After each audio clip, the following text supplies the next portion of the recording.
And let's not forget, when the Eagles signed Saquon back in March, based off of what the Giants refused to do, and that was up the ante to keep a guy that was one of the faces of their franchise, they got him on a 3-year deal for $37 million.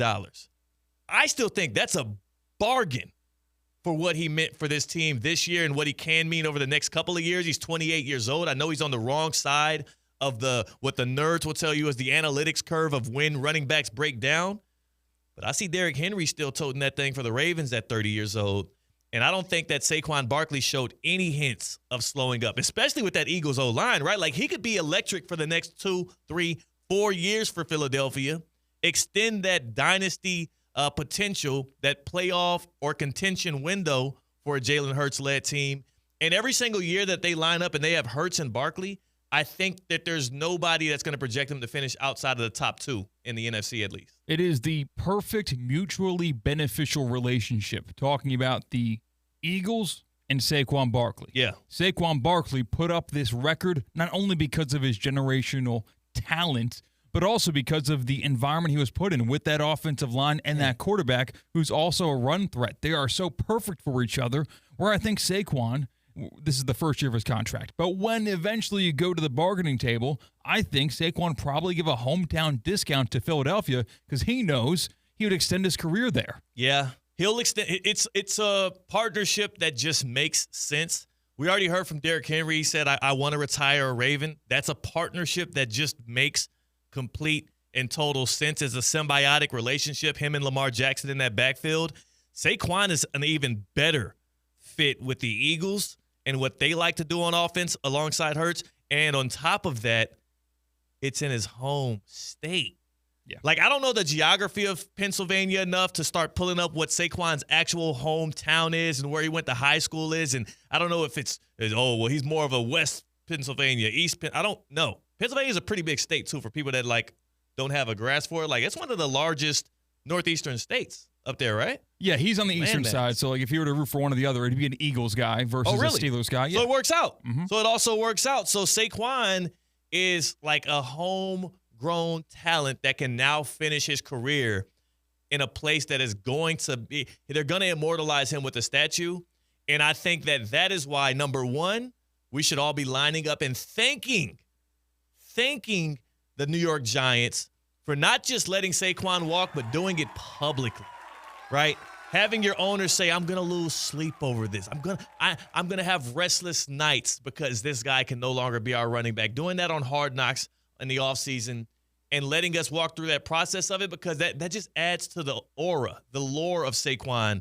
Because when you start thinking about where he stacks up, not just as great running backs in the NFL, but athletes from the state of Pennsylvania, I'm like, yo, he has a chance. He has a real shot at being the single greatest, the single most favorable, or what's the word I'm looking for?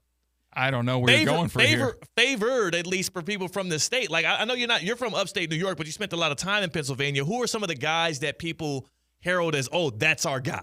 Gotta go Jason Kelce. They love what he did. But he's not from there. No, he's an Ohio guy. You're right. And that's my thing. Like, so Jason Kelce. Jim Thorpe. They named a town after him.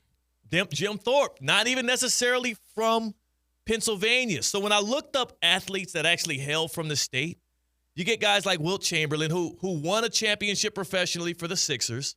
Also from there, played a lot of years in Philly as a pro. Joe Montana. Like, I get it. No, Joe Montana is one of the greatest, third best quarterback of all time right now behind Mahomes and Brady. Yeah, but the whole world does not think of Pennsylvania and Joe Montana. No. They think of the Niners-Chiefs combo. Arnold Palmer. I mean, this guy's going to go down as a legend when it comes to what you can do with lemonade and iced teas. Got an airport named after him. I picked up someone up from there once. Really? In Pennsylvania? It's in the middle of nowhere. Wow. It's a good Bass Pro Shop, though. What city? Is it? It's in the middle of nowhere. Like, it is. Like, why would you ever be flying into that airport? Is it for like a certain college, or is it like a? When you are trying to impress your girlfriend, that's why. Wow. Because she needed to get a flight, and I had to go pick her up, and we're still together 10 years later. Oh, wow! Congratulations on that. Yeah. This guy CCAB, man, he got that private flight money. Flying into Arnold Palmer. What is it?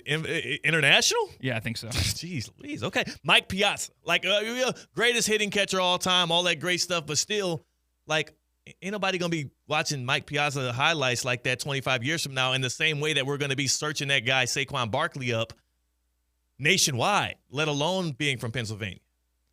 And then, of course, you got Kobe being Bryant. But the problem with Kobe is, look, you never want to start your statement like that, talking sports. Go anyway here. The problem with Kobe Bryant is, no, he's an L.A. guy. Yeah. He's on too many murals in a different city for him to belong to another city. Yeah, I'm not sure if he has a statue in Philadelphia or anything, but he does have one outside of whatever the hell they're calling Staples Center these days. And he's an L.A. dude. That's what happens when you go to the Lakers. That's what Luka is going to end up being. That's what the funniest thing about the Luka Doncic trade, as everybody's talking about, oh, how could they do this? And what? First of all, the Lakers have a history of doing this since the 60s, right?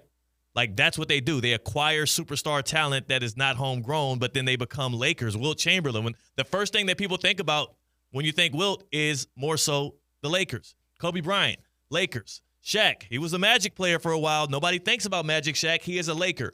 We're going to think of, like, 30 years from now when we talk about Luka Doncic and what he was to the NBA and what he meant as an international superstar that took that torch and carried it for the next decade.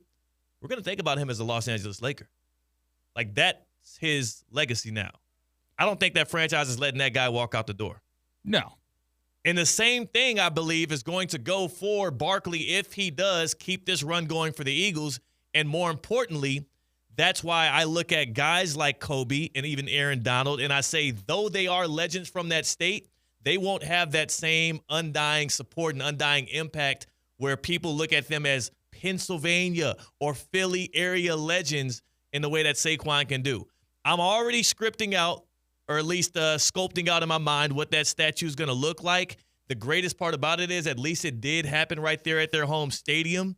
And I am just curious, as we have the picture up of Barkley jumping over the Jaguars player, I am curious. Do you include number 25 from Jacksonville in Saquon's statue? You kind of got to, right? Like, he's got to be part of the base of the statue. That's true. That's how you kind of hide the connective tissue of it. Like, you can't have Saquon floating. Like, you got to be connected to something. So you need something closer off the ground, maybe a rod going from the back of 25's helmet to the hand of Saquon Barkley. You counteract the weight to where that's the center of gravity. I think you need to. You absolutely need to. Do you blur out the number? I got to look at No. You cannot blur out the number. This guy has to live in infamy as Saquon is being heralded up. I'm trying to figure out who this is right here and if he would be offended. 25 Jacksonville Jaguars. Can we look that up? Can we get somebody to look that up in there? Because I'm struggling with it. I do believe, because Dwayne Wade just got his statue outside of Kaseya Center, and as you all know, that's one of my favorite. I would say still he is my favorite. Ronald Darby. Which is really big because he's got history in Philadelphia. Yeah, I was about to say. Darby used to play on the Eagles. Was he a part of that Super Bowl winning team? That I don't know. I think he was. Let me look back. He was on the Eagles in 2017, his rookie season. Wow. He is a Super Bowl champion. This is a double whammy. We just stumbled upon something great here on Theoretically Speaking. You have to make Saquon Barkley leaping backwards over Ronald Darby a statue. You put it right outside of Lincoln Financial. And I know they don't technically own that area, so somebody else has got to do it. Maybe, what was it, Bud Light that got the Nick Foles statue up there? Some kind of corporation? So. And they rose that statue September of the following season. Right. So we don't have to wait. Don't wait. Do not wait. I need a Saquon Barkley, Ronald Darby statue outside of the link by the time we kick off this next season. That's how you celebrate this championship. And also, I will say this too. If you're Darby and you are a Super Bowl champion with the Eagles, that was where you spent your rookie season. Are you offended by that? No.